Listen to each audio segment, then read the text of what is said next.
nagu ma ütlen, et siin rääkisime sellest kui nagu ärimudelist sellest pettusest, siis jah, on neid cold call'e ka, et nagu me praegu näeme siit välismaalt numbritelt helistatakse täiesti suvaliselt. Aga tegelikult mida nii-öelda, kuidas ma sõnastaks selle kuidagi paremini, et need pettused on tegelikult väga tiip. Need algavadki kõigepealt andmete kogumisesse, andmete töötlus, mitu instantsi nii-öelda ettevõtteid tegeleb, kes kogub andmeid, kes neid sorteerib, kes neid edasi nendega midagi teeb ja siis jõutakse alles. Tal ei ole mõtet petta, ma ei tea, mingit 6-aastasele lapsele helistada ja hakata mingit pangapettust tegema. Aga jällegi on välja töötatud, et see inimene on mingi 7 ettevõttel raamatupidamist teeb. Sinna ei tehta suvalist cold call'i, et kuule, osta ise tehtud vanalinna kaarte ja münte ja kääre või mida iganes, eks ju. Sinna tehakse juba väga ettevalmistatud pettuseid, aga see võis alata pool aastat tagasi, aasta tagasi, kui lekkisid see, mis on siin on mingid paroolid, asjad, neid valmistatakse väga pikalt ette, sest tuluvõimalus on ka hästi suur. See on mu küsimus üks ka, mis ma olen jälle kirjavanud, et tahtsingi siia välja jõuda, et huvitav, kui natuke see vastasid ka, aga saame selle korra uuesti veel peatud, et näha tegelikult, kui organiseeritud on sellised tegevused, me oleme alati arvanud ja meil on jäänud nagu mulje, et petturid on kuskil istuvad põlvi otsas veebkaameraga ja mingi väikse olematu mikrofoniga, siis tegelikult täna me räägime ikkagi organisatsiooni tasandil, kus tehakse tegelikult, ma ei tea, on seal team briefid juba ja miitingud ja erinevad osakonnad, mis tegelevad erinevate ülesannetega ja on väga organiseeritud, just see paneb mind praegu mõtlema, et sihitakse konkreetselt inimest, kellel ongi, sa tõid see raamatupida näitaja, kellel on nagu tohutu ligipääs erinevatele varadele ja nüüd talle tullakse nagu väga sihilikult, väga sihitu rünnakuna nii-öelda justkui. Et see on päris hull eeltöö tegelikult, et õppida välja kookida siuke inimene üldse ja nüüd siis viia kokku veel see pilt, mis talle saab siis nagu pakkuda, et ta läheks tõnge. Absoluutselt. Päris rets. Absoluutselt ja ma ei imesta, kui osade pettuste nagu läbiviimine võtabki planeerimist kuid, kui mitte pikemalt. Aga see on nende perspektiivist väga suure potentsiaaliga tuluallikast nii-öelda, et sellepärast inimesed võetakse nii pika protsessi ette see mõttes. Just selles mõttes, et ma ei taha kuidagi nagu küünilisena kõlada siin, aga suurtes ettevõtetes suurte klientide hanked võtavad ka aastaid aega isegi tihti. Et ma ei imesta, et seal nende jaoks selles mõttes on ka see potentsiaalne nagu klient nimetame seda. Valmistataksegi pikalt, et päris karm. Inimlikul tasandil tekivad kohe nagu enda eetika ja väärtuste põhiseid küsimused, aga kus nagu, mitte kus ma ennast kirja saan panna, aga kust nagu inimesed jõuavad sellistesse kohtadesse üldse, et see on nagu nii varjatud nagu market mõne mõttes, et sul ei ole kuskil CV keskuses, et tule kandideeri, et teeme pettuse, mul pettus ettevõte, et seda nagu ei ole vaata, et see on... Aga oli vahepeal. Oli või? Jaa, absoluutselt. See oli vahepeal ju, kas see oli, kui ma ei imesta, siis oligi mingi Eesti selline täiesti klassikaline CV-portaal, mis siin otsiski kõnekeskuses 4000 € pluss tulemustasu palk ja täitsa avalikult oli see. Eesti keele oskus oli vajalik ja Aga kas see, ütleme, pettustega tegelemine, kas see on nüüd puhtalt, kui me vaatame Elisa perspektiivist ja võib-olla sa mainisid ka Teli, et siin on meil veel, eks ole, sarnaseid ettevõtteid, kes tegelevad selliste teenustega. Kas see jääb nüüd üdini ainult Elisa enda nagu vastutada ja tegeleda või tegelikult siia kasutatakse ka politseid või mõnda muud asutust, mis tegelikult ka riiklikul tasandil tegelikult aitab sekkuda? Kindlasti on, ma arvan, see on üldse nagu ühiskondlik teema ikkagi selles mõttes telekomid ja Elisa, me oleme ikkagi nagu eestvedajad siin olnud, aga sellest aastast ongi hea, et ongi juba riigi eestvedamisel loodud selline ühtne task force, kus siis on pangad, telkod ja ka politsei ja piirivalveamet, eks ju, et tehaksegi nagu riigi eestvedamisel, aga siis mitmete instantside vahel koostööd, mitte et iga üks pusib, nokitseb oma nurgas midagi teha. Aga jah, et seal on ka tegelikult on, kui me räägime siin riik, PPA, pangad, telkod, tegelikult on ka seal kogu ühiskond peab olema kaasatud selles. Oskad sa äkki nimetada ka, mul on huvi, et mis on sellise kõige 3 lihtsamad viisi, kuidas inimene saab ennast kaitsta täna?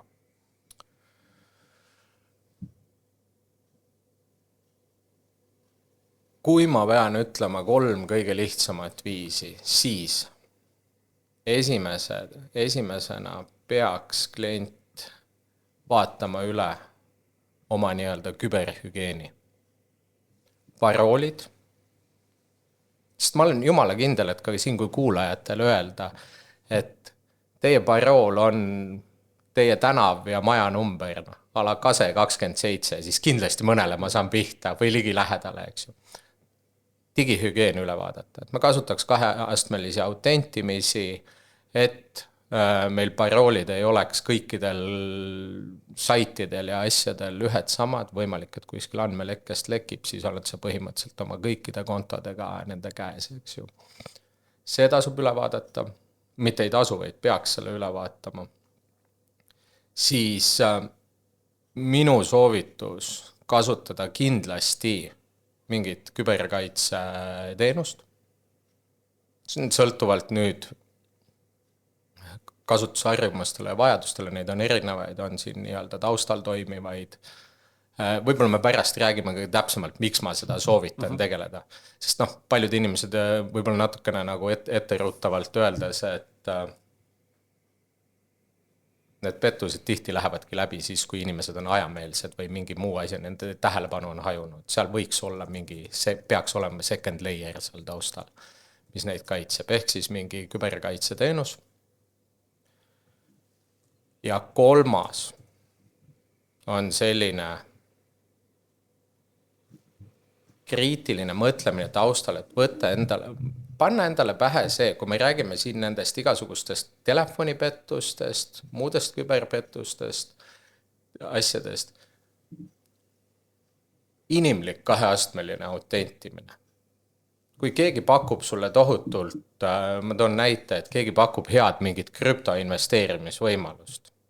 Kui see nii hea on, siis see ei kao selleks ära, kui sa 5 minutit räägid oma naise või oma sõbraga selle läbi, et sa ära tee neid otsuseid emotsionaalselt. See ei ole nagu eestlasele seene koht, et kui ma nüüd enne suren, kui kellelegi avaldan, kus need seened on. Et kui midagi nii-öelda rahalist kuskile investeerima või mingit asja ostma hakata ja suuremat sellist väljaminekut teha või keegi küsib mingi asja jaoks su PIN-koodi, eriti just nende telefonikõnede puhul, kui ta tundub natukene fishy, valideeri. Võta see 5 minutit, võta aeg maha, ära kiirusta ja valideeri teise inimese. Sa saad sealt tihti avast. Ja kõige hullem, mis öelda saab, on kuule, see on väga hea asi, tõesti, ma ise tegin ka osta endale see või sinna võid ma ei tea kohta, kus sama PIN-koodi muidugi jagada võiks, aga et sinna võid sa mingid oma andmeid, kas või meiliaadressi või midagi anda, et nad saavad sinuga ühendust võtta. Aga võtaks need uuesti kokku, et ongi hügeen üle vaadata. 2 on see, et mingisugune küberkaitse teenus ja 3, võtta see 5 minutit, võtta see hetk hingamishetk, enne kui sa mingi otsuse teed.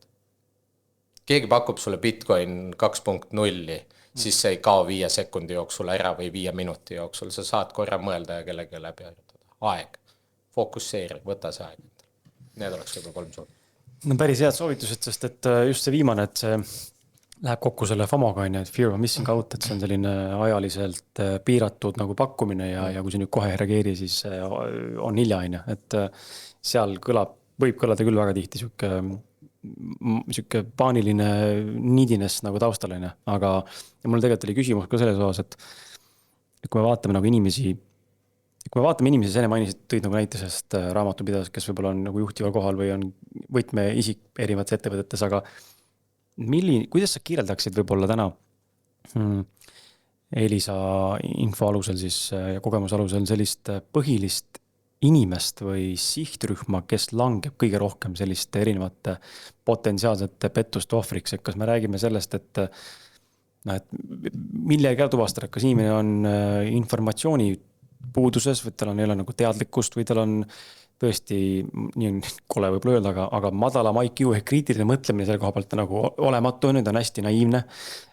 On ta vanem inimene, on ta naisterahvas, on ta meesterahvas, on see pigem nooruk, keda tegelikult nagu väga palju nagu suures massis sihitakse? Jah, kui me räägime sellest, et enne, et me kuus tuleb siia 100 miljonit nii-öelda üritus, siis tegelikult pihta saavad pea kõik nagu selles mõttes. Aga siis võime edasi sealt minna, et kes siis nagu nendel eks mingi suur filter võetakse siin nii-öelda kas operaatorite või kellegi teise poolt kinni, eks ju, aga mingi osa tuleb ikkagi sellest kaitsemüürist läbi. Ja nüüd on nii-öelda, kes need kõige suuremad kaotajad on seal, eks ju. Et ma arvan, et me võiks nagu või sinna teemasse minna, sest me pihta saame kõik. Et kui me üleüldiselt, võib-olla ma läheks ka nagu oma jutuga natukene nagu kaugemale, eks ju, et miks Eesti selline koht on või miks meil need pettused nii massiliselt siin on, siis me peame tegelikult vaatama natuke laiemalt seda pilti. Üks on kindlasti see, et me oleme ääretult digitaalne riik. Ja me oleme nautinud aastaid siin, tohutult mugav on kodus diivani peal mobiil-ID-ga kõik firmakontodelt ja asjadelt teha. See jääb kindlasti ka nii-öelda paharettidele silma, pahalastele silma, eks ju. Teiseks, samuti on meil igast nagu e-riik ja asjad, meie kohta hästi palju infot on veebis olemas. Veebis sa saad välja guugeldada nime ja isikukoodiga väga kiiresti, mitmel ettevõttel ma raamatupidaja olen või ei ole, eks. Selle sama raamatupidaja näite põhjal. Siis kuna pettused päris paljud hakkasid tulema sealt Ida-Euroopa poolt, eks ju, need nii-öelda kõnekeskused seal olid, siis seal on nii-öelda muukeelsed või venekeelsed inimesed, meil on päris palju neid siin Eestis ja on päris palju, siis nimetame neid, kes oskavad neid emakeeles oma kliente siis ka nii-öelda teenindada. Ja ma olen ka nagu seda öelnud, et ega see pettus tehakse sinna, kust midagi nagu võtta on ka, eks ju, et eks meil on riigina ja ühiskonnana läheb ju üsna hästi ja eks meil peab midagi siis võtta ka olema. Et kui nii-öelda need 3 asja kokku panna, siis et meil on palju seda nii-öelda vene keelt emakeelena kõnelevat ühiskonda, meilt on midagi võtta ja me oleme väga digitaalne ühiskond, see teeb sükse perfect stormi. Ja kui me lähme nüüd natukene ajas tagasi, siis jah, väga selgelt oligi mingi hetk need pettused suunatud vene keelt emakeelena kõnelevatele inimestele, sest lihtsalt nende teenindajaid olid rohkem. Ma olen ise ka saanud ja ma usun sina ka petukõne, kui küsitakse midagi vene keeles, sa vastad eesti keeles, pannakse kohe ära, me ei viitsi sinuga tegeleda, eks. AI tuleb jälle seal mängu, eks ju, et kindlasti ta suudab hakata väga lihtsasti eesti keelt ka rääkima seal. Aga see sellega. Ütleme, et see oli kõige suurem sihtgrupp, kes pihta sai. Ja ma arvan ka sellest, et võib-olla need meie inforuumid päris hästi ei kattu, eks. Aga ütleme sealt nüüd on, nagu me siin rääkisime enne, et CV mingites portaalides värvatakse eestikeelseid nii-öelda kõnekeskuse töötajaid sinna ka siis nii-öelda pahalasteks. Siis see on nagu shiftinud ja täna ei ole enam seda, et selge sihtgrupp oleks see. Jah, otse loomulikult see sihtgrupp, millest me rääksime, saab ikka tugevamalt pihta võib-olla. Kindlasti ei ole IQ-ga siin midagi nagu seotud. Ja mida ma nagu viimasel ajal oleme ise näinud, et kõige rohkem saab pihta tegelikult see sihtgrupp, mida me kõige vähem ise arvaks, et pihta saavad. Keskealised, täiesti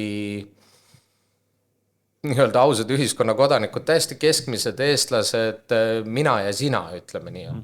Ja mida me oleme ise nagu jälginud, miks, me võime küsida miks, siis fakt on see, et mida kasutatakse ära, on meie see multitasking. Me oleme ilmselt kõige kiirema elutempoga, sul on kogu aeg tööl 60 meili telefonis juba plõnnivad, mingid messengeri chatid, lapsed helistavad, sa oled kogu aeg multitaskid ja haevil nii-öelda, sa ei ole fokusseeritud. Sealt me näeme neid valeklikke hästi palju, mingeid kiiresti kuskil mingit mobiil-ID pinni panekut, sest nende inimeste tähelepanu on haevil. Et see on nüüd see sihtgrupp, mida me näeme, mis on nagu ka endale nagu üllatuseks, et mis võiks olla just see kõige vähem nagu pihta saab grupp, et nad on kogu aeg nii-öelda info keskel, nad on samuti üsna digipädevad, selles mõttes nad teavad, oskavad, kui sa palud tal teha digipädevuse testi, või mingid saadad 10 küsimust, nad vastavad need tuimalt ära, kui nad saavad keskenduda.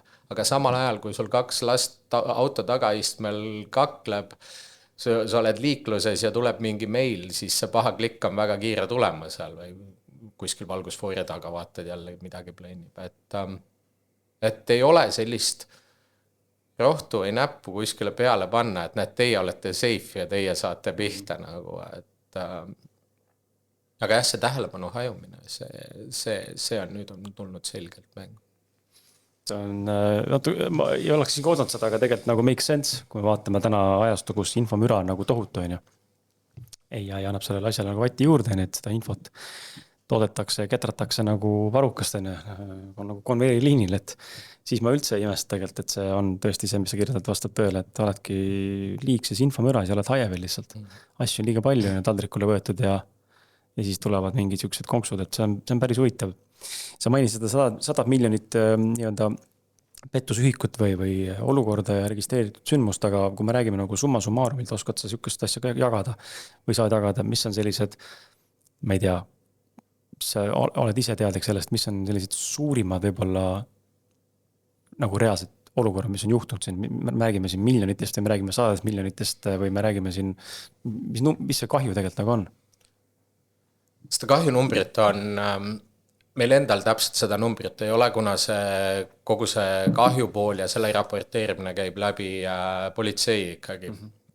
Sest seda me ei näe, eks seal me oleme samas infoväljas nii-öelda, mis on avalikkus ja selline, mis läbi meedia tuleb, et mul selle kohta tõesti ka neid tänaseks nagu täpseid numbreid ei ole, aga siin ikka jutt käib 10 miljonitest ju siin nii-öelda poolaastakus on ju, et mis läheb, mis on väga suur summa.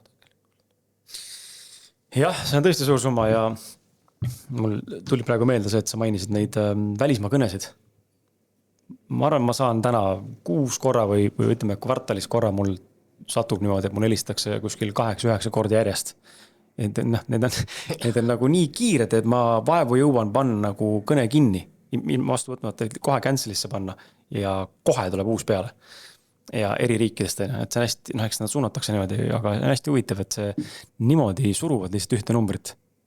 Ja ma ise mõtlen nagu, et miks ma peaks tahtma nagu, et minu loogika on alati see, et miks mulle peaks helistama keegi kuskil Ungarist või Bulgaariast, miks ma peaks üldse vastu võtma selle. Aga on inimesi, kes võtavad. Otse loomulikult. Aga tekib küsimus, et miks, eks ole, ja võib-olla kui keegi, kes selline on, mis meid kuuleb, vaatab, et mitte teda nagu halvustada, vaid kuidas teda aidata selles kohas, et kuidas panna nagu mõtlema, et aga äkki ei oleks vaja vastu võtta neid kõnesid või tagasi helistada sinna. Jah, ma arvan, et see on ka nagu üks selline just need välismaalt tulevatest kõnedest, need on tuimad täiesti cold calls, eks ju, mida nad tahavad jällegi nagu, mida nad taotlevad, on ilmselt see, et su mõtted on hajevil, sa võtad vastu, võib-olla targetivad rohkem siis ütlema vanemaealiseid, kellel on nuputelefon, seal sul ei kuva ette, et see on mingi UK, sul on nagu silmanägemine ei ole ka võib-olla kõrges eas enam kõige parem ja mingisugune numbrite jada seal, ise paned kohe kokku, et kui +372 sees ei ole, siis on mingi nagu kuskilt mujalt. Ei panda tähele, võetakse vastu ja siis on juba kõne. Ja see on, ütleme, kui rääkida sellest küberkuritegevusest nagu ettevõtlusest, siis nende jaoks täna üsna nagu odav mudel ka selles mõttes, et masin käiab neid numbreid ja sinnamaani inimene ei pea sekkuma, kuni hakkab kutsuma ehk või kui keegi vastu võtab, siis antakse üle see juba inimesele, kes tegelema hakkab, et need, ütleme, kui me räägime kas või nendest miljonitest nagu välismaa numbritelt tulevatest kõnedest, siis see on nende jaoks suht olematu kulu. Kõned läbi ei tule, kõnesi vastu ei võeta, eks ju. Ja saab neid kas või kui iga 10 000 kõne vastu võetaks, siis alles iga 10 000 kõnega peab tegelema inimene, sinnamaani robot käib. See on, sellega me tegeleme ise siin nii-öelda tootelaual, kuidas tootejuhtimise laual, kuidas panna nad valideerima mitte ühte kõnet 10 000, vaid 10 000 kõnet kõike peaks hakkama nii-öelda valideerima siis inimene, et seal tulevadki mingid AI-d ja asjad juba hakkavad nii-öelda meile appi ka tulema, eks ju. sa tahtsid selle juurde tulla tagasi hiljem, aga ma tuleks ikkagi kohe praegu, sa ütlesid see küberkaitse teenus ja küsimus ongi mul selles osas ka, mida Elisa täna oma poolt siis pakub tegelikult sellistes olukordades, et mis, natuke räägi sellest ka siis ikkagi nüüd praegu. Jaa, et Elisal kõige populaarsem vaieldamatult küberkaitse teenus hetkel on netivalvur, mis on mõeldud siis nii lastele, täiskasvanutele, eakatele, kõigile. Miks ta populaarne, miks ta on see, et ta kaitseb taustal, sa ei pea ise sellega midagi tegema, ta on nagu hustle free, ta toimib meil võrgu baasil, eks ju. Ja ta ongi just see secondary safety net. Nagu me just enne rääkisime, kui sa scrollid oma 647. meili päevas juba väsinud silmadega õhtul ja vajutad mingile pildile või lingile, sinu tähelepanu sellel hetkel oli eemal.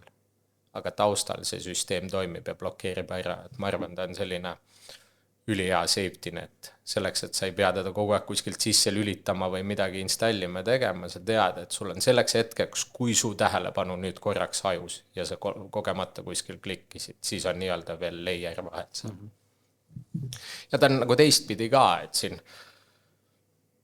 samasugust, lähme ka sinna küberpettuste maailma, et hästi palju, kui me räägime ise, siis on nii-öelda ka lingil klikkimine või mingi valele saidile oma andmed andmine, see on nagu välja minev liiklus, eks ju, et see netivalvur nagu kaitseb ka nagu sisse tuleva liikluse eest, et selles mõttes, et ka kõik mingid, kui me räägime nutikodudest ja asjadest, eks ju, et sa routerisse sa saad või koduläpakasse sa saad mingisuguse viiruse tõrje endale panna, aga valvekaamerasse see viiruse tõrjet mina ei tea, et oskaks keegi väga iseseisvalt nagu installida ja sa tahad, et valvekaamera sul kodus oleks selline, mis teavitab sind, kui keegi sulle ukse taha tuleb, mitte seda, et ta teavitab kurjategijaid, kui sa kodust minema lähed, eks ju, et siuke secondary safety net ei pea olema mingisugust digipädevust või asja, et selles mõttes netivalvur on meil nagu väga edukalt lendab.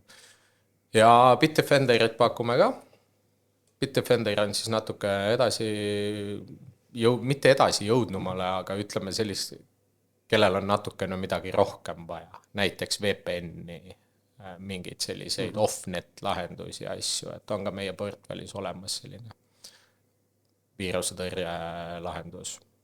Ka väga edukas. Kas nende saamiseks tuleb eraldi, kas see on ka kodukal saadaval või tuleks eraldi teha päring, et mul on nüüd selline soov? Kodukal on saadav. Nii et kui keegi tunneb huvi, siis elisa.ee on see lehekülg ja kujutan ette, et sealt navigatsioonimenüüst leiab selle üsna lihtsalt ülesse. Jaa, netivalvur ja Bitdefender. Ma panen eraldi tegelikult täpse lingi ka siia ekraanile kuskile sulle, et siis sa klikata minna vaatama ja kui sa juhuslikult selle maha magasid, siis siin saate kirjelduses on ka see link sul just olemas. Aga küsimus selle teenuse osas veel nagu, ütleme siis, mõne mõttes, ütleme siis ohunurga alt, et kas sellel on, kui täpne ta see mõttes on, et kas ta läheb ka üle võlli oma tegudesse ja ma toon nagu näite, mida ma sellel on silmas pean vastata saada, et ma olen ise kokku puutunud, kunagi tegin ettevõtet ja tõime maale toidulisandid, mis olid veinipudelites, tegelikult olid nagu toidulisandid vedeliku kujul ja meta-äädse panna ei saanud, sest et kategoriseeriti alkoholi alla. Ja siis ma ise olen enda podcastiga puutunud kokku, kus ma teen metasse reklaame näiteks üritusele, kus ma vestlen, ma ei tea, seksterapeudiga ja kogemata kasutasin äädsis sõna seks ja ma sain eraisiku konto bänni ja mul ei ole erakontot enam ja ma ei saa lahti ka seda. Ehk siis nagu, et AI nagu tuvastas ära, et kategoriseeris mind pornograafia mingite muude asjadele või tegelikult üldse öelda kaugegi see, et mitte, ehk pani nagu pange, kui palju Elisal teenusele on seda ohtu, et nüüd võib-olla mingid adekvaatsed leheküljed tegelikult saavad ikkagi ka automaatselt kohe nagu mul bloki, mida ma varasemalt olen kohe külastanud. Jaa, ikka selles mõttes juhtub seda ja kas nüüd täiesti adekvaatsed, ütleme leheküljed võivad adekvaatsed olla, aga tihti on sellised juhused, ma arvan, see on nagu hea ka selline sümbioos mingite ettevõtete ja websaitidega on see, et kus tuleb meile info, et kuulge, meil on täiesti legit sait, aga nüüd netivalvuri poolt saab see bänni. Vaatame süsteemidesse sisse ja me oleme tihti avastanud nii, et neil ongi näiteks mingi turvanõrkus või mingid sertifikaadid uuendamata jätnud. Me saame anda tagasi, et näete, et teil on tehke korda, kohe teeme lahti ja otse loomulikult ma arvan, see on ka päris igapäevane ei ole, aga iganädalaselt me ikkagi nii-öelda puutume kokku, juhtub ikka false positiiviga, tuleb mingil juhul seal, mingil puhul sisse. Aga see on ka sellele ettevõttele tegelikult hea, ta saab ise näha, kus tal on need murekohad, mida tegelikult võib-olla ei teadnudki, on ju. Just. Okay. Ja ma arvan, see nagu täidabki nagu suuremat eesmärki ja noh.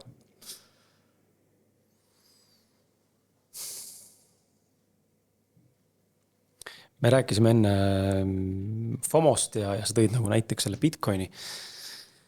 Ja mind huvitav, et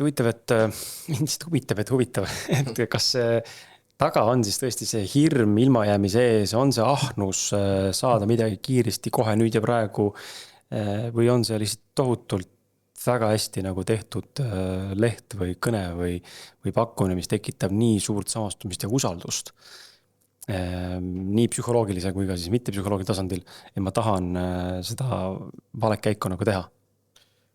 Ma usun, et kõik see, mis just enne ütlesid, sest kindlasti kui alustame sellest, et sellest hirmust või et ma jään välja sellest. Sest nagu me enne rääkisime ka, et 10 aastat on meile kõigile juba siiani räägitud, et kui oleks, meil kindlasti kõigil on see sõber, kes räägib, et kui oleks ikka Bitcoini ostnud siis, kui ta 10 oli või nii edasi. See juba hakkab natuke osaks meie vereringes saama, et Bitcoini ja Google'i ma magasin maha, kui järgmine tuleb, vaat siis ma olen see esimene, kes seal rongi peal olen. Kindlasti see on nagu inimloomuses sees, eks. Siis järgmiselt, kui me räägime nendest lehekülgedest või kõnedest,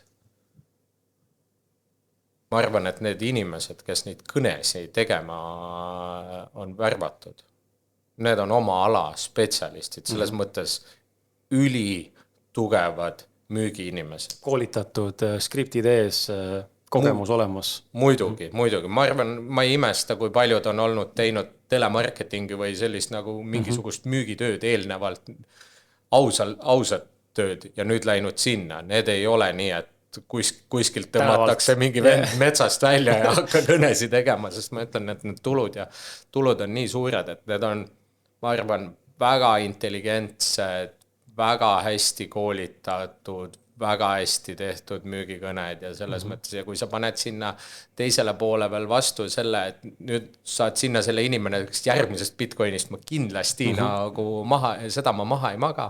Siis sul on see Tinder match nagu justkui olemas. Tundub nagu ju perfekt, jah. Aga seal ma soovitangi, et vaat seal just rääkisime ka, et see vahel see 5 minutit, et see Bitcoin ei kadunud kuskile 5 minutiga ära, eks. 5 aastaga võib-olla magasid maha. Siin on see 5 minutit sul ikkagi aega nagu valideerida seda, et kas see on nüüd uus Bitcoin või mitte. Wolf of Wall Street on hea film, mis illustreerib kui ta on illustratsioon, aga illustratiivselt näitab ära tegelikult, kui hästi on võimalik õnge tõmmata telefonikõnedega, kui sa oled väga professionaalne ja sul on hea eneseväljendus. Ja sa teab, mida sa tegelikult räägid mõne mõttes. Ja mul endal oli selline kokkupuude, äkki sa oskad kommenteerida ka, et kust sellised pettused nagu tulevad. Me vist ei olegi rääkinud sellest otseselt ja kuidas seda ennast sellest nagu kaitsta ja mismoodi juhtub, et mul oli ma arvan, et see oli umbes võib-olla eelmise aasta suvel. Ma olen ka pikaajaline Elisa klient ja ma olen äriklient ja mul helistas mingi suvaline number. Ja siis võtan vastu ja ütleb, et hallo, et te olete helistanud mulle. Mida? Te helistasite mulle just praegu, et ma nüüd kuulan. Ma ei ole helistanud. Ei no, ma näen, teie number on helistanud mulle. Vaatan oma kõnelogi. Ei ole ühte kellegi helistanud. Ma ei tea, mis siin anomaalia on, aga minul ei ole kõnelogis teie numbrit ei ole. Okei, no mis iganes. Ja siis tuli välja, et tal oli helistanud minu numbri pealt keegi teine. Ja kui ta tagasi helistas, siis võtsin mina vastu. Ehk siis, mis pettuskeem see selline on? No ongi kõnede spoofimiseks nimetatakse seda või siis kõnede kloonimiseks ja tulevad kõned välismaalt sisse, aga seal kõnekärje infos siis kuvatakse Eesti number, see võetakse täiesti randomiga, pannakse sinna ja meil on kõigil, ma arvan, neid olnud. Nüüd on see, kõik Eesti operaatorid on selle spoofitud numbrite nii-öelda filtrid endal tööle saanud. Ma arvan, need on mingid üksikud, mis veel läbi tulevad kusagilt, aga sellele on selline suur plokk juba Eestis nagu peale pandud. näeme, et me paneme ise juba, ongi suurusjärk mingi 1-2 miljonit sellist kõnet, kuus me blokime ära.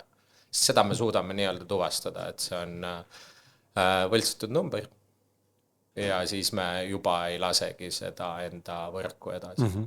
See oli mulle nagu suur šokk, et siukse asja tehakse ka täna, et päris suur üllatus, et minu kõnelogi ei näita, aga minu number on talle kuvatud enne. Ja see tulebki täiesti suvalise mingi kuskil ja selle vastu oligi ääretult keeruline võidelda, et see tulebki kuskilt, ma ei tea, mingi Bangladeshi suvalise operaatori juures tuleb, et tulevad kõned ja kirjutatakse seal üle, et see number on nagu Eesti number ja nii tuleb. Aga jah, ütleme, see on üks tegelikult päris suur võit. Selles nagu sa ise ütlesid, kui sulle UK-st keegi helistab või Ungarist, lööb kohe mingisugused tulukese peas põlema, välismaa number ja nüüd hakkab mingisse Bitcoin 2.0-st rääkima vähe fishi. Aga need olid väga ränk selles mõttes, et need tulevad Eesti tavanumbrite pealt. Ja kui räägitakse seal eesti keeles sulle vastu ka, siis sul ei ole mingit, ütleme, see tuluka läheb palju raskemini põlema. Aga jah, see on üks suur võita, mis on saavutatud, et neid kõnesi praktiliselt ei ole Eestis. Väga hea kuulda, sest et see oli jah, tundub et nagu väga lihtne nagu viis, kuidas usaldust võita Eesti numbriga. Ja, aga nagu me rääkisime sellest nii-öelda nagu, kuidas nad ka evolvivad. Selles mõttes, nii kui me sellele ploki peale said, siis nad avastasid, et on olemas ju kõnekaardid. Saad Eestist osta kõnekaarte, Eestisse tekkisid ettevõtted, kes ostavad kilekottidega kõnekaarte kokku ja müüvad sinna samasse Bangladeshi sinna neile, kes siis teevad kõnekaartide pealt, mis on ju samamoodi, seal on legit Eesti number küljes, eks ju. Täitsa õige. See mõttes nagu, et head mõttes ja halvas mõttes tunnustus loomingulise leidlikkuse eest, et sa ikkagi leiad uusi viise, et sa nagu ei anna alla, aga see on tegelikult ulme, millega teil või ettevõttel ja tegelikult ka veel teistel tuleb tegelikult igapäevaselt kokku puutuda, et hoida tegelikult ja hoiatada ja kaitsta tegelikult inimesi ühiskonnas, millega me ise igapäevaselt nagu ka kokku puutuma, aga ise midagi teha ei saa selleks, mõttes oma individuaalpositsioonist otseselt. Vähemalt nii mastaapselt enne.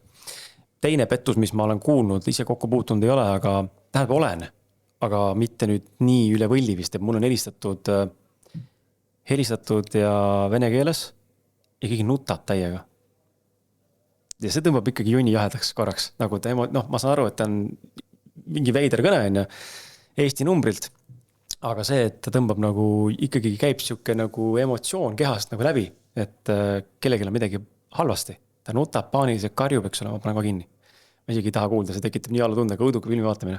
Aga ma tean, et ta on kõnes ja kus helistatakse, et on laps helistab emale, nutab. Ja temale häälega, kui sa saate alguses mainisid ka. Et see on juba next level. Ja kuidas ma ennast nüüd selle eest siis nagu tõesti kaitsenna? Kus ma saan aru, ära tuvastada, et see ei ole tegelikult minu laps, kui mul tegelikult kõnes on mingi case, minust Facebookis käis ringi mõne kuud tagasi, või poolest tagasi positus, kus kellelgi juhtuski midagi väga hullu, ta lapsed helistati ja tegelikult lapsi helistanud, aga lapse häälega keegi helistas ja mingi tohutu mingi kaos tekkis seal. Jaa, me jõuame sinna just see ettevalmistus samamoodi, et seal on jah tõesti, üks on nutetakse ja teine hakatakse kohe väga agressiivselt nii-öelda sinuga kas, ma ei tea, sind ründama seal või nagu karjuma sinu poole, see kohe lööb mingisuguse ratsionaalse mõtlemise errorisse, nagu sa ise ütlesid, sul on väga halb kuulata, eks ju. Kuidas kaitseme selle vastu, et laps helistab nutväälega? Päris, see ei ole case nagu kuskilt kellegilt kolmandalt või kellegilt neljandalt. Oma pere keskis. Mul on ka 2 last, vanemad, naine. Meil on kokku lepitud selline salasõna, mida me kasutame sellel puhul, kui nüüd midagi on nagu tõesti pahasti. Siis on need kui sul ongi midagi juhtus, helistad, siis me teame seda salasõna, küsime üksteiselt, oskame valideerida seda, mida keegi teine ei tea. Et see on üks võimalus, kuidas ennast kaitsta selle eest, et kui nüüd, nagu me rääkisime ka enne, et see nägu ja hääl ei ole enam see, mida sa poole aasta pärast või juba täna või siis 1,5 aasta pärast usaldada saad, siis tuleb järgmist meetmed võtma. Ja see, et kui te kodus lepite selle salasõna kokku, siis seda on väga keeruline nagu... Lähme väga primitiivsete meetodite juurde tagasi, on ju.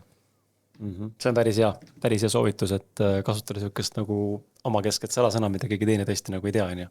sest seal on tihti vaata need pettused ka, et ma kuskil autoga tegin avarii, et ma mingi, kas sa saad, et ma klatiks kohe ära, et kanna mulle mingi tonn, ma annan seal, muidu tuleb mingi jama ja selline, et seal ka küsid, et okei, et mis salasõna on, õige, davai, ma kannan sulle, saad ära lahendada, salasõna ei tea, siis Head aega. head aega.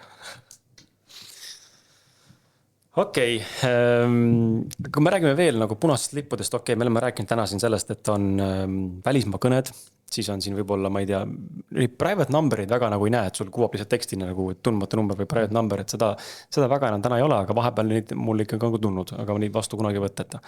Siis mingid imelikud leheküljed, siis on võib-olla mingisugused ajaliselt piiratud ehk FOMO ilmajäämist tekitavad nagu kohad, on. Ja kui kohe ei tegutse, siis minut pärast on hilja. Mis veel punased lipud võiks olla see, mis inimeseks endale kohe nagu meelde jätta? Eks peamine on ikkagi, sa mainisid nagu peamised ära, aga see jällegi punane lipp, kui mingi asi paistab nagu liiga hea. Tõsi olla. Liiga hea, et tõsi olla. No, ei tundu nagu reaalne, et Toivo jalutab tänaval ja ta just võitis lotoga nagu 15 tonni ja siis mõtleb, et ma annaks 5 sulle. Et seda juhtub, aga juhtub juba harva. Aga üldiselt mingi asi tundub liiga hea. Jälle, ärge, siis võtke see 5 minutit, mõelge, eks ju.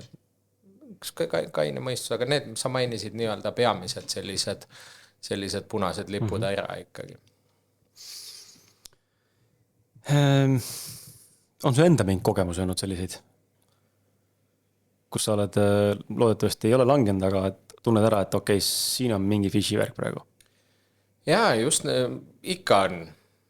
Ma mõtlesin ka siin praegu, et kas ma ise olen mõne pettuse nagu ohvriks langenud, siis võib-olla see, mis me alguses rääkisime ka, et kellegile laenanud ja pole tagasi saanud, et see on võib-olla jääb sinna, et aga siin sellistest digipettustest ohvriks ei ole langenud, aga pool magamata ööd olen nagu saanud. Toon näite, oli nii, et lugesin õhtul, vist olin enne magamaminekut, mida ei tohiks teha, scrollisin Moblas oma meile, siis tuleb meil Politsei- ja Piirivalveametilt, et teie mingi võrguliikluse puhul on tuvastatud, et ma ei tea, töötlete laste mingit ebasobivat sisu ja mingit jama, eks ju. Ja et ühendust, palun võtke Eesti number, kõik täitsa seal Eesti nimi, kellele helistada ja selline. Pealegi esimene asi viskab sul ikka kohe nagu, see sama asi, nad nii-öelda nagu ähvardavad või hirmutavad, see viskab ikka kohe nagu alguses sükse ratsionaalse mõistuse nagu väga kõikuma, et come on, ma tean, et ma ei tegele mingite selliste asjadega, eks ju. Vaevalt nagu siis mulle sükest mingit meili saadetakse. Siis tuleb mingi 2 minutit nagu processi, aju liigub tagasi, no siis näed, kuidas see meil on nagu kokku pandud, need PPA nagu mingid logod ja asjad on nagu viltu ja kuidagi mingi suvaliselt, aga üles ehitatud oli jälle nii, et seal oli reaalselt Politsei- ja Piirivalve töötaja nimi oli all ja asjad. Ütleme, sain aru, 8 minutiks langesin selle pettuse nagu ohvriks, selles mõttes, et nüüd on jama, et nüüd peab kuidagi lahendama, et kas ma pean vastama või seal oli, et vasta siia meilil või helista mingile numbrile. Siis said alles aru. No, nimetame seda, et ma langesin selle pettuse ohvriks.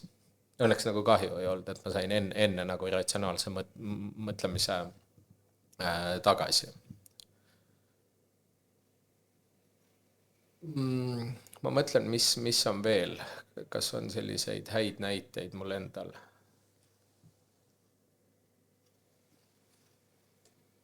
Hetkel ei tule, et kui mul mõni tuleb, siis ma suskan selle kuskile siia vahele. Aga jah, see oli üsna selline hiljutine ja ütleme, ega kui ma seda kell 11 lugesin, siis piisavalt viskas nagu adreka üles, et mitte enne 2 magama jääda. See toob mulle meelde endal sarnase situatsiooni ja samuti e-maili vahendusel advokaadibüroo poolt tuli meil. Et ma olen kohtusse kaevatud, on hagi esitatud mingisuguse sisuloome, kuna ma sisuloomega tegelen, siis väga täpselt sihitud ja mul tõmbas kohe nagu, et mis asja, kellele nüüd midagi sobinud. Kas tõesti läks üle piiri kuskile, sest ma nagu räägin ka mingitel teemadel väga nagu avalikult ja väga julgelt ja mul ikkagi tõmbas nagu korraks nagu errorisse ja vaatasin, et koduleht on reaalselt advokaadibüroo, inimese nimi on all, number on õige, kontrollis info, ristis läksin vaatasin, mis nali see on. See ma helistan. ma helistan tagasi neile. Helistasin tagasi ja siis ütlesin ka, et vabandage, et mul tuli meil, eks ole, ja aitäh, et helistate, oleme teadlikud, meil on hetkel väga palju rünnakuid, väga palju inimesed saanud seda sama meili, et vältige seda, ärge vastake sellele, me tegeleme sellega, et politsei on kaasatud. Siis mõtlesin, aga mul tõmbas ka korraks nagu ikkagi täitsa junni jahedaks nagu, et mis asja. Ja nii sihitud, vaata, just minu valdkond jälle samamoodi, et nagu mida? Ja pani korraks uskuma, et äkki tõesti on teinud mingi apsaka kuskil. Just, ja noh, nüüd ütleme, et seal ma ei tea, mis nad seal sinu kirjas taotlesid vist, et nad sa vastaks neile või kannaks, ma ei tea, mingit raha neile või midagi. Seal oli jah, mingi juba talkirjasta mingid asju, et on vaja kokku mingi kohtumine ja mingi protsessi sisse minek juba. Just, et oleks suudetud sinna veel mäskida nii-öelda see number ka ära kuidagi petta sealt, nii et kui sa helistad, siis sa helistad ka mitte sinna päris advokaadibüroole, vaid sa helistadki neile ja see on juba next layer, et jah, nad lähevad keeruliseks. Tegelikult minu näitena nagu kui lihtne tegelikult on ikkagi sinna kukkuda, et mitte ma oleks nüüd üle keskmise mingi hullud tark, aga oma valdkonna põhiselt läheneti ja näed, kukkusingi niimoodi, et ma tegelikult helistasingi tagasi, sest mul oli paanika, ma tahtsin teada, toimub, et kas on vale või ei ole. Et päris karm. Räägi korraga sellest, et üleüldiselt nagu Elisast, et mina olen pikaajaline klient, sina oled olnud pikaajaline klient, sul on täna paratamatu pool naljaga öelduna, aga kui meil on inimesi, kes kuulavad, võib-olla ei ole Elisa kliendid, miks võiks Elisa poole vaadata? Sest neid ju pakkumisi tuleb kogu aeg muudku peale, et mulle endale, kui suures, ei hakka mainima kes, aga mul tuli konkurendi poolt tuli väga ahvatle pakkumine, ma pean mainima, ja pani mõtlema isegi mind, et pärast, ma ei tea, 20 aastat äkki peaks vahetama. Aga minu oht on see, et äkki ei ole levini ja sest ma ei tea, vaata pole kontrollinud, aga mingid küsimused tekivad, et ma päris nagu kohe nagu pea sisse jookse, kuigi pakkume nii ja, et jube nadi on öelda ei isegi, aga ma mõtlen, ma olen protsessis. Aga nüüd vastupidi, kui on teiste operaatorite kliendid või on inimene, kes alles näiteks saab endal, me kohe jõuame lasteni, mina enda lapsele nüüd tegin alles Elisasse uue numbri, esimese numbri üldse tema elus, et miks valida Elisat? Üks viis just, millega meid siin pärjati või on see, et meil on vaieldamatult on ju Eesti kiirem net siin mitu kvartalit vist järjest Ookla nii-öelda, ma ei tea, kuidas me nimetame seda mõõtmiste tulemusena. Et see on kindlasti, sest tänapäeval kõne on kõne, need tulevad üldiselt nagu igal pool läbi, et aga net on see, mida me tarbime kõige rohkem, eks. Ja omalt poolt mida ma oskangi öelda, teeme nagu ääretult palju selleks, et meie võrk oleks kõige turvalisem võrk Eestis. Ja see ei ole üldse nagu sõnakõlksuna, see ongi tegelikult, mis me siin täna, me ei ole nagu nendest tehnilistest detailidest ja asjadest, mis siin taustal tehakse tegelikult rääkinud, aga need samad, kui me rääkisime mingitest 20 miljonist kuus, mis me blokeerime.